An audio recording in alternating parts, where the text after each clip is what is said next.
सब प्रेम से बोलो, देवी भागवत पुराण की जय। व्यास जी बोले, हे राजन, सभी देवता पराजित हो गए। इसके बाद शुंभ राज्य पर शासन करने लगा। इस प्रकार 1000 वर्ष व्यतीत हो गए। तत्पश्चात राज्य च्युत होने के कारण देवता महान दुस्सह चिंता में पड़ गए। दुख से व्याकुल हुए वे देवता गुरु बृहस्पति से आदर पूर्वक ये पूछने लगे, हे गुरु, अब हम क्या करें? आप हमें बताएं। अब सर्वज्ञ महामुनि है। हे महाभाग, दुख की निवृत्ति का उपाय भी तो होता है। हजारों ऐसे वैदिक मंत्र हैं जो उपचारों से परिपूर्ण हैं और सभी मनोरथ पूर्ण करने वाले हैं। सूत्रों ने उनका भली भांति निर्दर्शन भी किया है। सभी वांछित फल प्रदान करने वाले अनेक प्रकार के यज्ञ भी बताए गए हैं। हे मुने, आप उनका अनुष्ठान कीजिए, क्योंकि आप उनकी क्रिया विधि को भली भांति जानते हैं। शत्रुओं के विनाश के लिए वेद में जैसा उपाय बताया गया है, अब आप विधि पूर्वक उसका अनुष्ठान कीजिए, जिससे हमारे दुख का पूर्ण रूप से नाश हो जाए। हे अंगिरस, दानवों के विनाश के लिए आप अपनी बुद्धि के अनुसार आज ही अभिचार कर्म आरंभ करने की कृपा कीजिए। बृहस्पति बोले, हे देवराज, वेदों में बताए गए सभी मंत्र प्रारब्ध के अनुसार ही फल प्रदान करने वाले हैं। वे स्वतंत्र नहीं हैं और नियम के अनुसार ही फल प्रदान करते हैं। उन मंत्रों के देवता तो आप ही लोग हैं। जब आप लोग स्वयं समय के फेर से कष्ट में पड़े हुए हैं, तो मैं कौन सा उपाय करूं? यज्ञ कर्मों में इंद्र, अग्नि, वरुण आदि की पूजा की जाती है और वे आप सब देवता ही स्वयं विपत्ति भोग रहे हैं। तब यज्ञ क्या कर सकेंगे? अवश्य भावी घटनाओं का कोई प्रतिकार नहीं है। फिर भी संकट से बचने के लिए उपाय तो करना ही चाहिए। ये शिष्ट पुरुषों का उपदेश है। कुछ विद्वान कहते हैं कि दैव सबसे बलवान होता है और उपायवादी लोग दैव को निरर्थक बताते हैं, किंतु मनुष्यों के लिए दैव और उपाय दोनों ही आवश्यक माने गए हैं। मात्र दैव का आश्रय लेकर कभी भी बैठे नहीं रहना चाहिए। अपनी बुद्धि से विचार करके सम्यक रूप से प्रयत्न करने में तत्पर हो जाना चाहिए। इसलिए भली भांति बार बार सोच विचार कर मैं आप सभी को उपाय बता रहा हूँ। पूर्व काल में जब भगवती जगदम्बा ने आप लोगों पर प्रसन्न होकर महिषासुर का वध किया था, उस समय आप लोगों के स्तुति करने पर उन्होंने ये वरदान दिया था, आप लोगों के स्मरण करने पर मैं सदा आप लोगों की विपत्ति दूर करूंगी। हे देवेश्वरों, जब जब आप लोगों पर देव अन्य आपदाएं आए, तब तब आप देवतागण मेरा ध्यान कीजिएगा। स्मरण करते ही मैं आप लोगों की बड़ी से बड़ी विपत्ति का नाश करूंगी। अतः अब आप लोग परम रमणीक हिमालय पर्वत पर जाकर प्रेम पूर्वक भगवती चंडिका की आराधना कीजिए। आप लोग माया बीज के विधान के ज्ञाता हैं, उसी के पुरुष चरण में तत्पर हो जाइए। मैं जानता हूँ इस अनुष्ठान के प्रभाव से वे भगवती प्रसन्न हो जाएंगी। अब आप लोगों के दुख का अंत दिखाई पड़ रहा है, इसमें संदेह नहीं।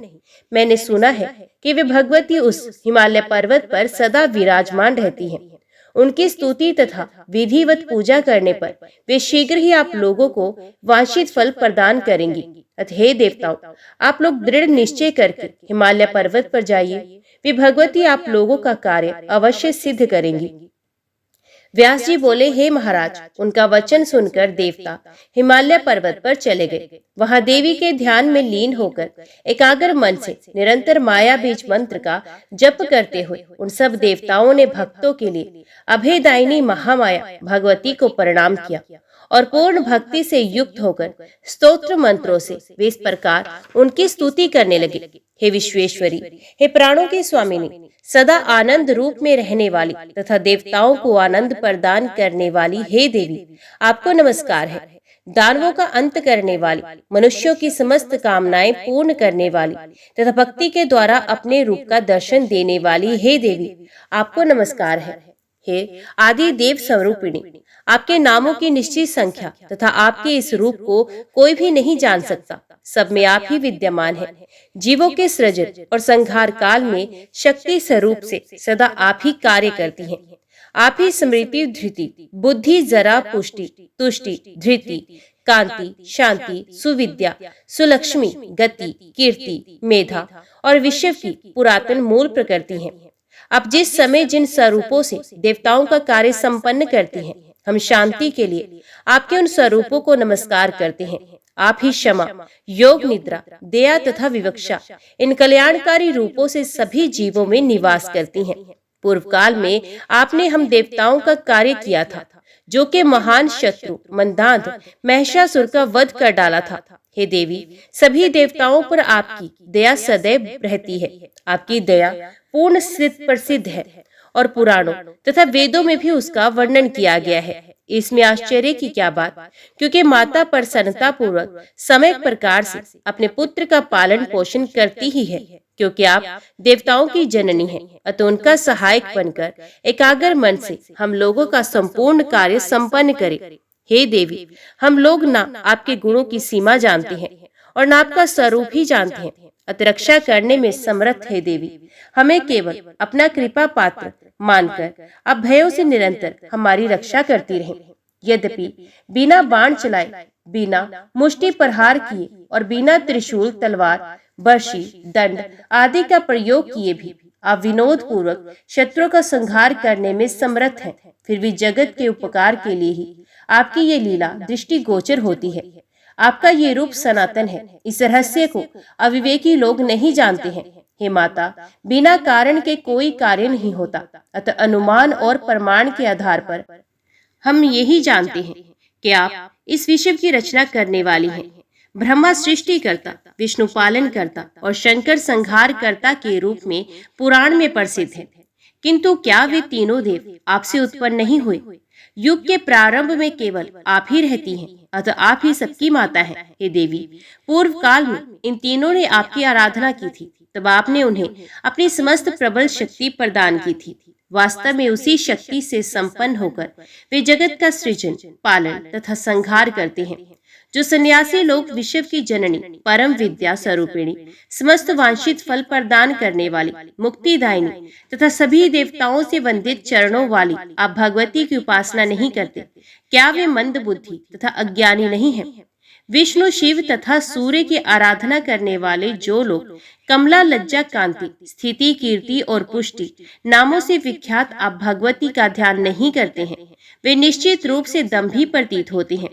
विष्णु और शंकर आदि श्रेष्ठ देवता तथा असुर भी आपकी पूजा करते हैं। अतः हे माता, इस जगत में जो मंद बुद्धि मनुष्य आपकी आराधना नहीं करते, निश्चय ही विधाता ने उन्हें ठग लिया है। भगवान विष्णु अपने पास लक्ष्मी रूप में विराजमान आप भगवती के चरण कमलों में स्वयं महावर लगाते हैं। इसी प्रकार त्रिनेत्र भगवान शिव भी अपने पास पार्वती रूप में विराजमान अब भगवती के चरण कमल की रज के सेवन में निरंतर तत्पर रहते हैं। तब अन्य मनुष्यों की तो बात ही क्या, आपके चरण कमलों की आराधना कौन नहीं करते। घर गृहस्थी से विरक्त बुद्धिमान मुनिगण भी दया और क्षमा रूप में प्रतिष्ठित अब भगवती की उपासना करते हैं। हे देवी, जो लोग आपके चरणों की उपासना में संलग्न नहीं रहते, उन्हें निश्चय ही इस संसार रूप अगाध कूप में गिरना पड़ता है। वे पतित लोग कुष्ठ, गुलम और शिरोरोग से ग्रस्त होते हैं, दरिद्रता तथा दीनता से युक्त रहते हैं और सुखों से सदा वंचित रहते हैं। हे माता, धन और स्त्री से रहित जो मनुष्य लकड़ी का बोझ ढोने और तृण आदि का वहन करने में लगे हैं, उनके विषय में हम तो यही समझते हैं कि उन मंद बुद्धि मनुष्यों ने पूर्व जन्म में आपके चरणों की उपासना कभी नहीं की। व्यास जी बोले, इस प्रकार समस्त देवताओं की स्तुति करने पर अंबिका करुणा से ओतप्रोत होकर तुरंत प्रकट हो गई। उस समय वे भगवती रूप तथा यौवन से संपन्न थी। उन्होंने दिव्य वस्त्र धारण कर रखा था। वे अलौकिक आभूषणों से अलंकृत थी, दिव्य मालाओं से सुशोभित हो रही थी, दिव्य चंदन से अनुलिप्त थी, जगत को मोहित कर देने वाली सौंदर्य से संपन्न थी और समस्त शुभ लक्षणों से समन्वित थी। इस प्रकार अद्वितीय स्वरूप वाली वे भगवती देवताओं के समक्ष प्रकट हुई। दिव्य रूप धारण करने वाली तथा विश्व को मोह लेने में समर्थ कामदेव को मोहित कर देने वाली वे भगवती गंगा में स्नान करने की अभिलाषा से पर्वत की कंदरा से बाहर निकली थी। कोकिल के समान मधुर बोलने वाली भगवती प्रेम पूर्ण भाव से मुस्कुराकर स्तुति करने में संलग्न देवताओं से मेघ के समान गंभीर वाणी में कहने लगी, देवी बोली, हे श्रेष्ठ देवतागण, आप लोग यहाँ पर इतनी बड़ी स्तुति किस लिए कर रहे हैं? आप लोग इस प्रकार चिंता से व्याकुल क्यों हैं? मुझे अपना कार्य बताइए। व्यास जी बोले, भगवती का ये वचन सुनकर उनके रूप वैभव से मोहित श्रेष्ठ देवताओं का हृदय उत्साह से परिपूर्ण हो गया, जिसे वे प्रेम पूर्वक उनसे कहने लगे, जगत को नियंत्रण में रखने वाली हे देवी, हम आपकी स्तुति कर रहे हैं, हम आपके शरणागत हैं। हे कृपा सिंधु, दैत्यों से सताए गए हम देवताओं की संपूर्ण दुखों से रक्षा कीजिए। हे महादेवी, पूर्व काल में देवताओं के लिए कंटक बने महिषासुर का वध करके आपने हमें वर प्रदान किया था। आप लोग संकट में मुझे सदा याद कीजिएगा। स्मरण करते ही मैं दैत्यों के द्वारा आप लोगों को पहुंचाई गई पीड़ा का निस्संदेह नाश करूंगी। हे देवी, इसलिए हम लोगों ने आपका स्मरण किया है। इस समय शुंभ और निशुंभ नामक दो दानव उत्पन्न हुए हैं, जो देखने में महाभयंकर हैं। वे हमारे कार्यों में विघ्न डाला करते हैं। वे पुरुषों से सर्वथा अवध्य हैं। ऐसे ही बलशाली दानव रक्त बीज तथा चंड और मुंड भी हैं। इन सभी तथा अन्य महाबली दानवों ने हम देवताओं का राज्य छीन लिया है। हे महाबली, हम लोगों का दूसरा कोई अवलंब नहीं, एकमात्र आप ही हमारी शरण है। हे सुधमे, आप हम दुखित देवताओं का कार्य सिद्ध करें। देवता आपके चरणों की उपासना में सदैव संलग्न रहते हैं। इस समय वे सब महान बलशाली दैत्यों के द्वारा विपत्ति में डाल दिए गए हैं। अतः हे देवी, आप उन भक्ति परायण देवताओं को दुख रहित कर दीजिए। हे माता, आप दुखी देवताओं का आश्रय बन जाइए। हे देवी, युग के आरंभ में इस विश्व की रचना अब भगवती ने स्वयं की थी। ये जानकर आप इस समय संपूर्ण भूमंडल की रक्षा कीजिए। हे जननी, हे माता, अपने बल से मदद्वित तथा अभिमान में चूर दानव जगत में लोगों को पीड़ित कर रहे हैं। व्यास जी बोले, हे राजा, तब शत्रु से संत्रस्त देवताओं की इस प्रकार स्तुति करने पर भगवती ने अपने शरीर से एक दूसरा रूप प्रकट किया। जब भगवती पार्वती के श्री विग्रह से अंबिका प्रकट हुई, तब वे संपूर्ण जगत में कौशिकी नाम से विख्यात हुई। पार्वती के शरीर से उन भगवती कौशिकी के निकल जाने से शरीर क्षीण हो जाने के कारण वे पार्वती कृष्ण वर्ण की हो गई, अतः वे कालिका के नाम से विख्यात हुई। वे कालिका स्याही के समान काले वर्ण की थी तथा महाभयंकर प्रतीत होती थी। दैत्यों के लिए भयवर्धिनी थी तथा भक्तों के लिए समस्त मनोरथ पूर्ण करने वाली वे भगवती कालरात्रि इस नाम से पुकारी जाने लगी। समस्त आभूषणों से मंडित और लावण्य गुण से संपन्न वे भगवती का दूसरा रूप कौशिकी अत्यंत मनोहर प्रतीत हो रहा था। तदंतर अंबिका ने मुस्कुराकर देवताओं से ये कहा, आप लोग निर्भय रहे, मैं आपके शत्रु का वध कर दूंगी। आप लोगों का कार्य मुझे सम्यक प्रकार से संपन्न करना है। मैं सम्रांगण में विचरण करूंगी और आप लोगों के कल्याण के लिए निशुंभ आदि दानवों का संहार करूंगी। तब ऐसा कहकर गर्व से वे भगवती कौशिकी सिंह पर सवार हुई और देवी कालिका को साथ में लेकर शत्रु के नगर की ओर चल पड़ी। कालिका सहित देवी अंबिका वहां पहुंचकर नगर के उपवन में रुक गई। तत्पश्चात उन्होंने जगत को मोह में डालने वाले को मोहित करने वाला गीत गाना आरंभ किया। उस मधुर गान को सुनकर पशु पक्षी भी मोहित हो गए और आकाश मंडल में स्थित देवतागण अत्यंत आनंदित हो गए। उसी समय शुंभ के चंड तथा मुंड नामक दो सेवक, जो भयंकर दानव थे, स्वेच्छा पूर्वक घूमते हुए वहां आ गए। उन्होंने देखा कि दिव्य स्वरूप वाली भगवती अंबिका गायन में लीन है और कालिका उनके सम्मुख विराजमान है। हे राजन, उन दिव्य रूप वाली भगवती को देखकर दोनों दानव विस्मय में पड़ गए। वे तुरंत शुंभ के पास जा पहुंचे। अपने महल में बैठे हुए उस दानवराज शुंभ के पास जाकर उन दोनों ने सर झुकाकर राजा को प्रणाम करके मधुर वाणी में कहा, हे राजन, कामदेव को ही भी मोहित कर देने वाली एक सुंदरी हिमालय से यहाँ आई हुई है। वे सिंह पर सवार है तथा सभी शुभ लक्षणों से संपन्न है। ऐसी उत्तम स्त्री न स्वर्ग में है न गंधर्व लोक में। संपूर्ण पृथ्वी पर ऐसी सुंदरी ना तो कहीं देखी गई ना ही कहीं सुनी गई। हे राजन, वे ऐसा गाती है कि उसके गाने पर सभी मुग्ध हो जाते हैं। उसके मधुर स्वर से मोहित होकर मृग भी उसके पास बैठे रह जाते हैं। हे राजन, अब आप ये पता लगाइए कि किसकी पुत्री है और किस लिए यहाँ आई है। उसके बाद उसे अपना यहाँ रख लीजिए, क्योंकि वे सुंदरी आपके ही योग्य है। ये जानकारी प्राप्त करके आप उस सुंदर नेत्रों वाली स्त्री को अपने घर ले आइए और अपनी भार्या बनाइए, क्योंकि ऐसी स्त्री निश्चित रूप से संसार में नहीं है। हे राजन, अब देवताओं के संपूर्ण रत्न अपने अधिकार में कर चुके हैं, तो फिर हे राजन, इस सुंदरी को भी आप अपने अधिकार में क्यों नहीं कर लेते? हे राजन, अपने बलपूर्वक इंद्र का ऐश्वर्य युक्त ऐरावत हाथी, पारिजात वृक्ष और सप्त मुख वाला उच्च श्रवा घोड़ा भी छीन लिया। हे नृप, आपने ब्रह्मा जी के हंस ध्वज संपन्न दिव्य तथा रत्न में अद्भुत विमान को बलपूर्वक अपने अधिकार में कर लिया। हे राजन, आपने बलपूर्वक कुबेर की पद्म नामक निधि को भी छीन लिया और वरुण के श्वेत छत्र को अपने अधिकार में कर लिया। हे नरश्रेष्ठ, आपके भाई निशुंभ ने भी वरुण को पराजित करके उसके पाश को हठ पूर्वक छीन लिया है। हे महाराज, आपके भय से समुद्र ने कभी भी ना मुरझाने वाली कमल पुष्पों की माला और विविध प्रकार के रत्न आपको प्रदान किए हैं। आपने मृत्यु को जीतकर अब उसकी शक्ति को तथा यमराज को जीतकर उसके अति भीषण दंड को अपने पूर्ण अधिकार में कर लिया है। हे राजन, आपके पराक्रम का क्या वर्णन किया जाए। समुद्र से प्रादुर्भूत कामधेनु आपने छीन ली, जो इस समय आपके पास विद्यमान है। हे राजन, मेनका आदि अप्सराएं भी आपके अधीन पड़ी हैं। इस प्रकार जब आपने सभी रत्न बलपूर्वक छीन लिए हैं, तब नारियों में रत्न स्वरूपा इस सुंदरी को भी आपने अधिकार में क्यों नहीं कर लेते? हे भूपति, आपके विग्रह में विद्यमान समस्त विपुल रत्न इस सुंदरी से सुशोभित होकर यथारथ रूप में रत्न स्वरूप हो जाएंगे। हे राज, तीनों लोकों में ऐसी सुंदरी स्त्री नहीं है, अतः आप उस मनोहारिणी स्त्री को शीघ्र ले आइए और अपनी भार्या बना लीजिए। व्यास जी बोले, चंडमुंड के मधुमय अक्षरों से युक्त ये मधुर वचन सुनकर प्रसन्न मुखमंडल वाला शुंभ अपने समीप में बैठे हुए सुग्रीव से कहने लगा, हे बुद्धि संपन्न सुग्रीव, तुम दूत बनकर जाओ और मेरा ये कार्य संपन्न करो। वहां तुम ऐसी बातचीत करना जिससे वे कृशोदरी यहाँ आ जाए। बुद्धिमान पुरुषों को स्त्रियों के विषय में साम और दान, इन दो उपायों का प्रयोग करना चाहिए, ऐसा श्रृंगार रस के विद्वानों ने कहा है।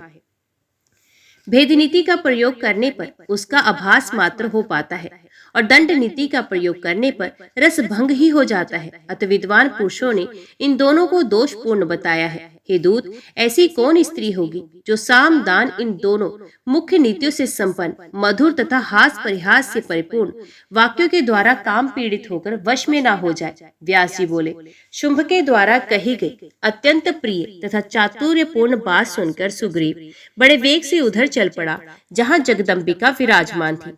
वहां पर उसने देखा कि एक सुंदर मुख वाली युवती सिंह पर सवार है। तब जगदम्बिका को प्रणाम करके वे मधुर वाणी में कहने लगा। दूत बोला, हे सुजघने, देवताओं के शत्रु राजा शुंभ सर्वांग सुंदर और पराक्रमी है। सबको जीतकर वे तीनों लोगों के अधिपति हो गए हैं। आपके सौंदर्य के विषय में सुनकर आप पर आसक्त मन वाले उन्हीं महाराज शुंभ ने व्याकुल होकर मुझे आपके पास भेजा है।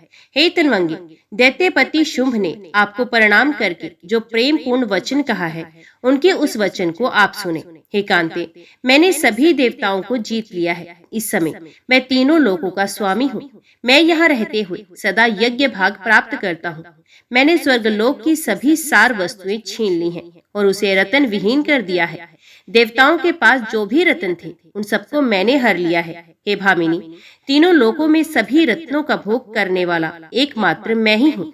देवता, दैत्य और मनुष्य ये सब मेरे अधीन रहते हैं। तुम्हारे गुणों के कानों के मार्ग से मेरे हृदय में प्रवेश करके मुझे पूर्ण रूप से तुम्हारे वश में कर दिया है। अब मैं क्या करूं? मैं तो तुम्हारा दास बन गया हूँ। मैं तुम्हारे अधीन हूँ। तुम मुझे जो भी आज्ञा प्रदान करो उसे मैं करूंगा। हे सुंदर अंगों वाली, मैं तुम्हारा दास हूँ। कामबाण से मेरी रक्षा करो। तुम्हारे अधीन हुए मुझ कामातुर को तुम स्वीकार करो और तीनों लोगों की स्वामिनी बनकर उत्कृष्ट सुखों का उपभोग करो। हे कांते, मैं मरण पर्यंत तुम्हारी आज्ञा का पालन करूंगा। मैं देवता, असुर तथा मनुष्यों से अवध्य हूँ। हे सुमुखी, मुझे पति बनाकर तुम सदा सौभाग्यवती रहोगी। हे सुंदरी, जहाँ तुम्हारा मन लगे वहाँ विहार करना। मत से अलसाई हुई हे कामिनी, मेरे स्वामी उन शुभ की बात पर अपने मन में भली भांति विचार करके तुम्हें जो कुछ कहना हो उसे प्रेम पूर्वक मधुर वाणी में कहो। हे चंचल कटाक्ष वाली, मैं वे संदेश तुरंत शुंभ से निवेदन करूंगा। व्यास जी बोले, दूत का ये वचन सुनकर देवताओं का कार्य सिद्ध करने वाली भगवती अत्यंत मधुर मुस्कान करके मीठी वाणी में उससे कहने लगी। देवी बोली, मैं महाबली राजा शुंभ तथा निशुंभ दोनों को जानती हूँ। उन्होंने सभी देवताओं को जीत लिया और अपने शत्रुओं का संहार कर डाला। वे सभी गुणों की राशि हैं और सब संपदाओं का भोग लेने वाले हैं। वे दानी, महाप्रकर्मी, सुंदर, कामदेव सदृश रूप वाले, 32 लक्षणों से संपन्न और देवताओं तथा मनुष्यों से अवध्य हैं। ये जानकर मैं उस महान असुर को देखने की इच्छा से यहाँ आई हूँ। जैसे रत्न अपनी शोभा को और अधिक बढ़ाने के लिए स्वर्ण के पास जाता है, वैसे ही मैं अपने पति को देखने के लिए दूर से यहाँ आई हूँ। सभी देवताओं, पृथ्वी लोक में मान प्रदान करने वाले सभी मनुष्यों, गंधर्वों, राक्षसों तथा देखने में सुंदर लगने वाले जो भी अन्य लोग हैं, उन सबको मैंने देख लिया। सबके सब शुंभ के आतंक से डरे हुए हैं, भय के मारे कांपते रहते हैं और सदा व्याकुल रहते हैं। शुंभ के गुण सुनकर उन्हें देखने की इच्छा से मैं इस समय यहाँ आई हूँ। हे महाभाग्यशाली दूत, तुम जाओ और महाबली शुंभ से एकांत स्थान में मधुर वाणी में मेरे शब्दों में ये बात कहो। हे राजन, आपको बलवानों में सबसे बली, सुंदरों में अति सुंदर, दानी, गुणी, प्राकर्मी, सभी विद्याओं में पारंगत, सभी देवताओं को जीत लेने वाला, कुशल प्रतापी, श्रेष्ठ कुल वाला, समस्त रत्नों का भोग करने वाला, स्वतंत्र तथा अपनी शक्ति से समृद्धिशाली बना हुआ जानकर मैं आपको पति बनाने की इच्छुक हूँ। हे नराधिप, मैं भी निश्चित रूप से आपके योग्य हूँ। हे महामते, मैं आपके इस नगर में अपनी इच्छा से आई हूँ, किंतु हे राक्षस श्रेष्ठ, मेरे विवाह में कुछ शर्त है। हे राजन, पूर्व में मैंने सखियों के साथ खेलते समय बाल स्वभाववश अपने शारीरिक बल के अभिमान के कारण संयोग से उन सखियों के समक्ष एकांत में ये प्रतिज्ञा कर ली थी कि मेरे समान पराक्रम रखने वाला जो वीर रण में मुझे स्पष्ट रूप से जीत लेगा, उसके बलाबल को जानकर ही मैं पति रूप में उसका वरण करूंगी। मेरी ये बात सुनकर सखियों के मन में बड़ा विस्मय हुआ और वे जोर जोर से हंसने लगी। वे कहने लगी, इसने शीघ्रता पूर्वक ये कैसी भीषण तथा अद्भुत प्रतिज्ञा की। अतएव हे राजेंद्र, आप भी मेरे इस पराक्रम को जानकर यहीं पर अपने बल से मुझे जीतकर अपना मनोरथ पूर्ण कीजिए। हे सुंदर, आप अथवा आपका छोटा भाई सम्रांगण में आकर युद्ध के द्वारा मुझे जीतकर मेरे साथ विवाह करें। व्यास जी बोले, भगवती का ये वचन सुनकर विद्युत विस्मय में हो गया और उसने देवी से कहा, हे सुंदर कटाक्ष वाली, तुम स्त्री स्वभाव के कारण साहस पूर्वक ये क्या बोल रही हो। हे भामिनी, हे देवी, जिन्होंने इंद्र आदि देवताओं तथा अन्य दैत्यों को पराजित कर दिया, उन्हें तुम संग्राम में जीतने की अभिलाषा कैसे रखती हो। त्रिलोकी में वैसा कौन है जो शुंभ को संग्राम में जीत सके। तब हे कमल सदृश नेत्रों वाली, तुम कौन सी सामर्थ्यशालिनी हो जिस समय युद्ध में उनके सामने टिक सको।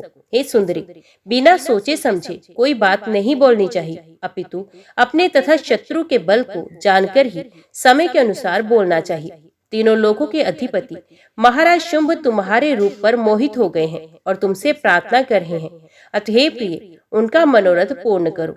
मूर्खतापूर्ण स्वभाव त्याग कर मेरी बात को मान करके तुम शुंभ अथवा निशुंभ किसी को भी पति रूप में स्वीकार कर लो। मैं तुम्हारे लिए ये हितकर बात कह रहा हूँ।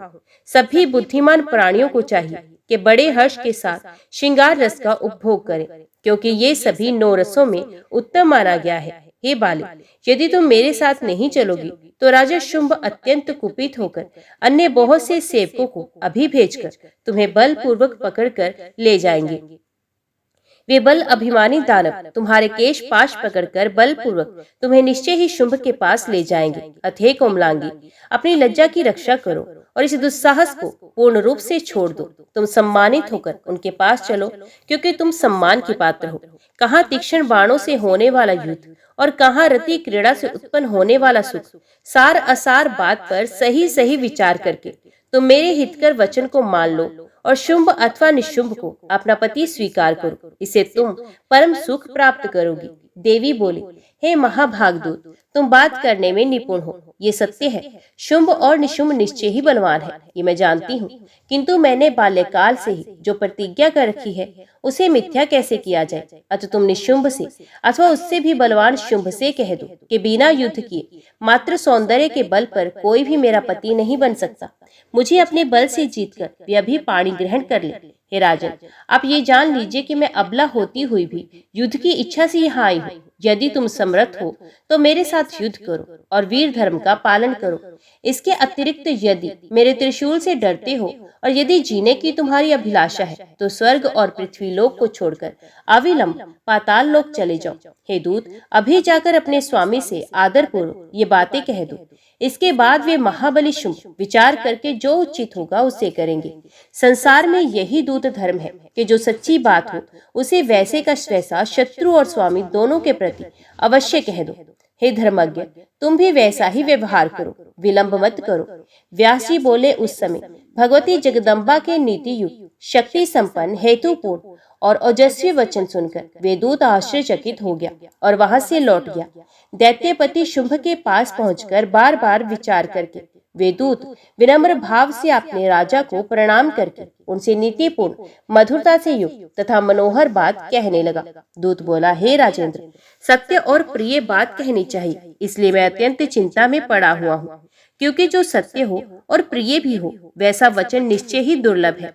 अप्रिय बोलने वाले दूतों पर राजा सर्वथा कुपित हो सकते हैं, तथापि अपना धर्म पालन करते हुए मैं सच्ची बात कह रहा हूँ। वे स्त्री कहाँ से आई, किसकी पुत्री है और कितनी सबल अथवा निर्बल है, इनमें से कुछ भी मैं नहीं जान सका। तब मैं उसके मन की बात क्या बताऊं। मुझे तो वे घमंडी, कटु बोलने वाली और सदा युद्ध के लिए उत्सुक दिखाई पड़ती है। हे महामती, उस स्त्री ने जो कुछ कहा उसे आप भली भांति सुने। मैंने पहले ही बाल्यावस्था में सखियों के समक्ष विनोदवश विवाह के विषय में ये प्रतिज्ञा की थी कि जो युद्ध में मुझे जीत लेगा और मेरे अभिमान को चूर्ण करेगा, उसी समान बल वाले का मैं पति रूप में वर्ण करूंगी। हे राजन, मेरी ये प्रतिज्ञा मिथ्या नहीं की जानी चाहिए। अतः धर्मज्ञ, मेरे साथ युद्ध करो और मुझे जीतकर अपने अधीन कर लो। उसी स्त्री के द्वारा कही गई ये बात सुनकर मैं आपके पास आया हूँ। हे महाराज, अब आप जैसे भी अपना हित समझते हो वैसा ही करें। आयुधों से सुसज्जित तथा सिंह पर सवार वे युद्ध के लिए दृढ़ संकल्प लिए हुए हैं। हे भूप, वे अपनी बात पर अड़िग है, जो उचित हो उसे आप करें। व्यास जी बोले, अपने दूत सग्रीव का ये वचन सुनकर राजा शुंभ ने पास में ही बैठे हुए शूरवीर तथा महाबली भाई निशुंभ से पूछा, हे भाई, इस स्थिति में मुझे क्या करना चाहिए? हे महामते, सच सच बताओ। एक स्त्री युद्ध करने की अभिलाषा रखती है, इस समय हमें युद्ध के लिए बुला रही है, अतः युद्ध स्थल में मैं जाऊं अथवा सेना लेकर तुम जाओगे? हे निशुंभ, इस विषय में तुम्हें जो अच्छा लगे निश्चय ही मैं वही करूंगा।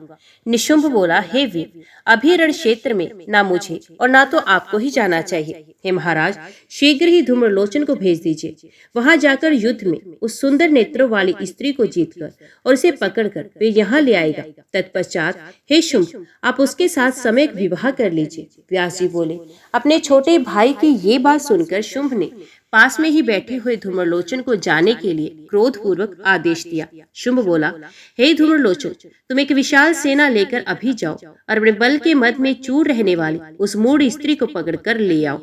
देवता, दानव या महाबली मनुष्य कोई भी जो उसकी सहायता के लिए उपस्थित हो उसे तुम तुरंत मार डालना।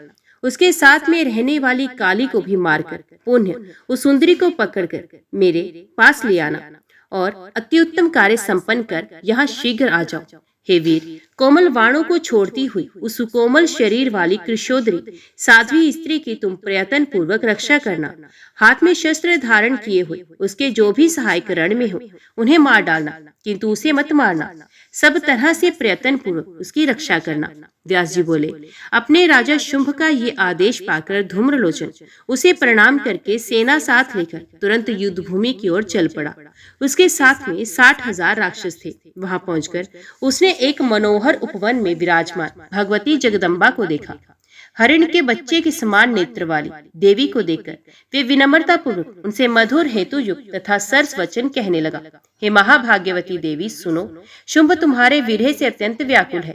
नीति निपुण महाराज ने रसभंग होने के भय से उद्गिन होकर शांति पूर्वक तुम्हारे पास स्वयं एक दूत भेजा था। हे सुमुखी, उसने लौटकर विपरीत बात कह दी। उस बात से मेरे स्वामी महाराज शुंभ के मन में बहुत चिंता व्याप्त हो गई है। शुंभ इस समय काम से विमोहित हो गए हैं। वे दूत हमारे सहेतु वचनों को नहीं समझ सका। तुमने जो ये कठिन वचन कहा कि जो मुझे संग्राम में जीतेगा, उस संग्राम का तात्पर्य ये नहीं जान सका। हे माननी, संग्राम दो प्रकार का होता है, काम जनित और उत्साह जनित। पात्र भेद से समय समय पर इनका अलग अलग अर्थ किया जाता है।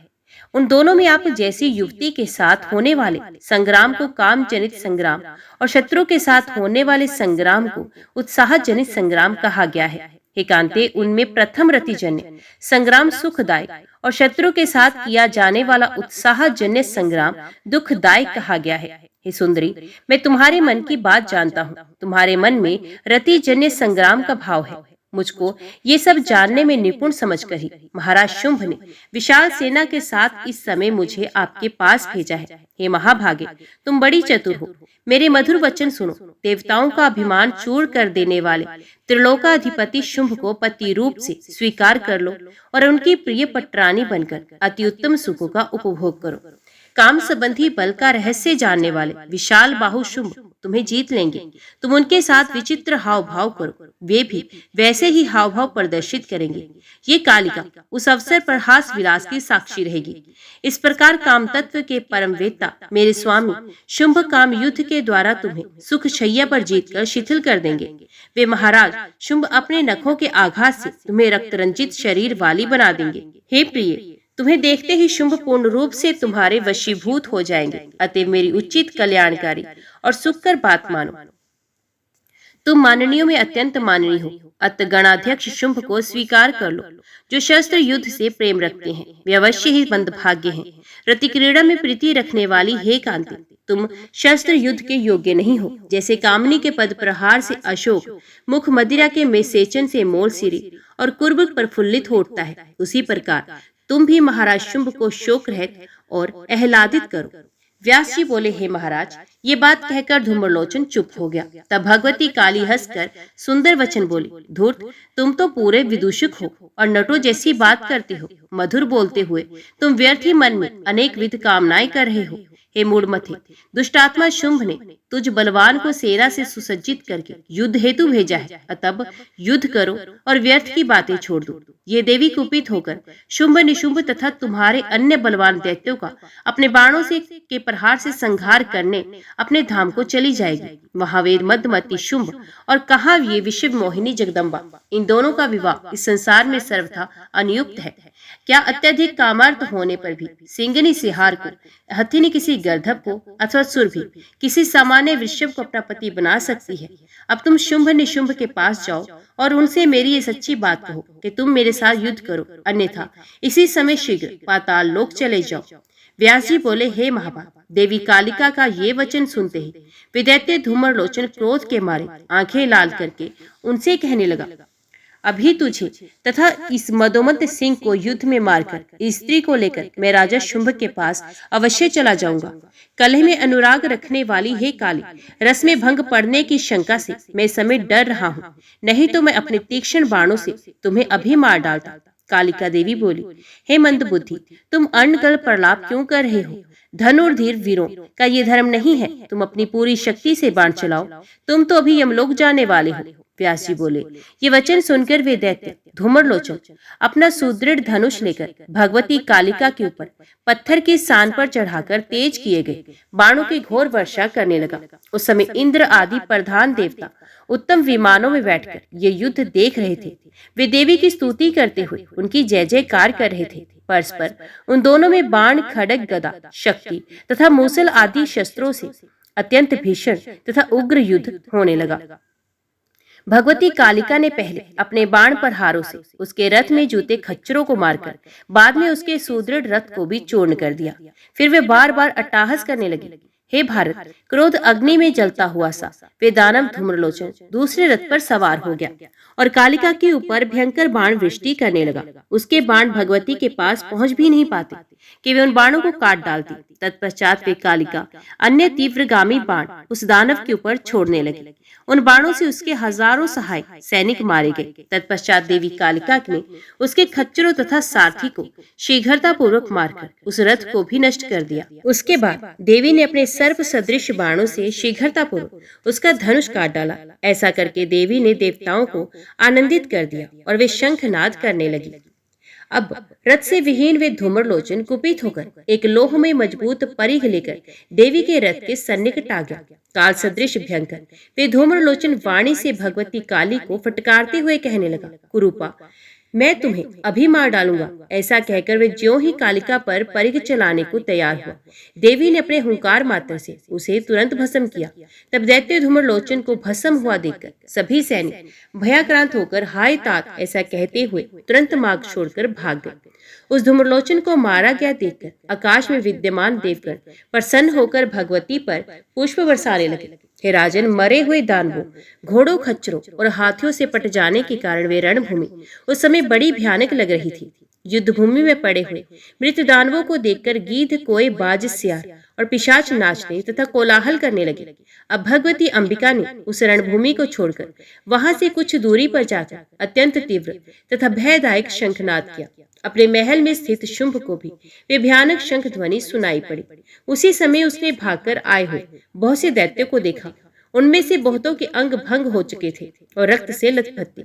अनेक दैत्यों के हाथ पैर कट गए थे और नेत्र भग्न हो गए थे। कुछ दैत्य तो शैया आदि पर लाद कर लाए गए थे।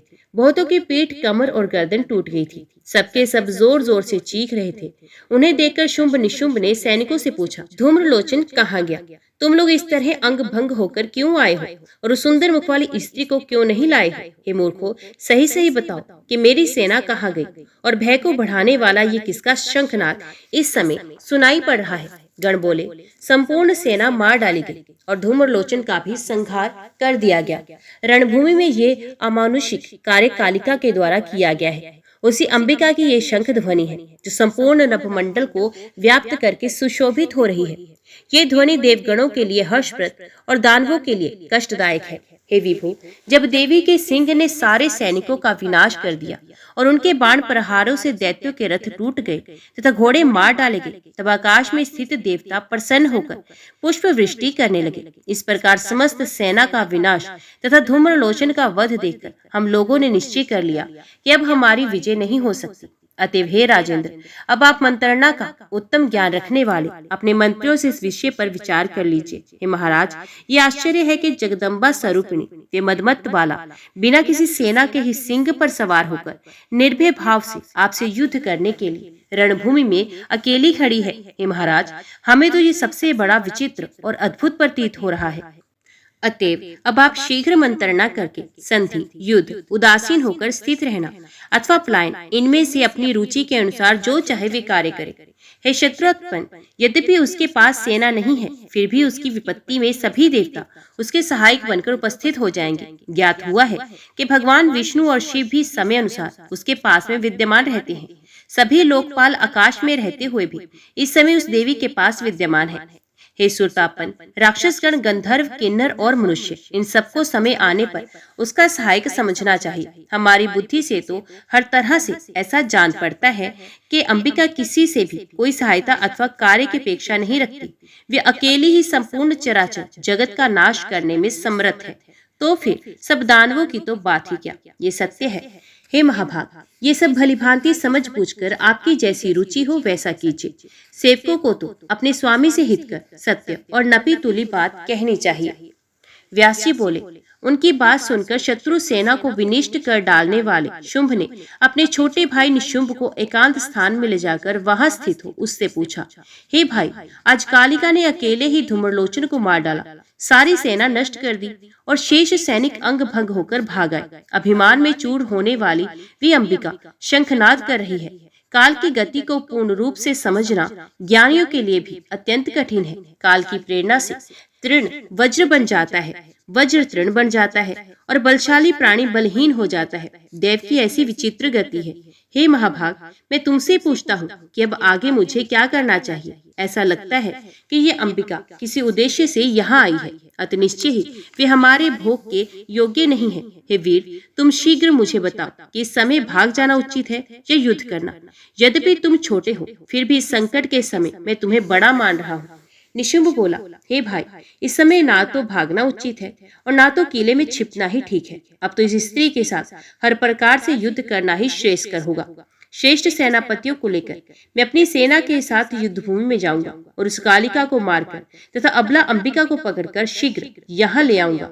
और यदि बलवान देव के कारण इसके विपरीत हो जाए तो मेरे मर जाने पर बार बार सोच विचार कर ही आप कोई कार्य कीजिएगा।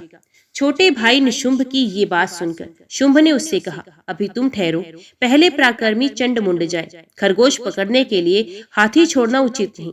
चंडमुंड बड़े वीर हैं, अतः ये दोनों उसे मार डालने में हर तरह से समर्थ है।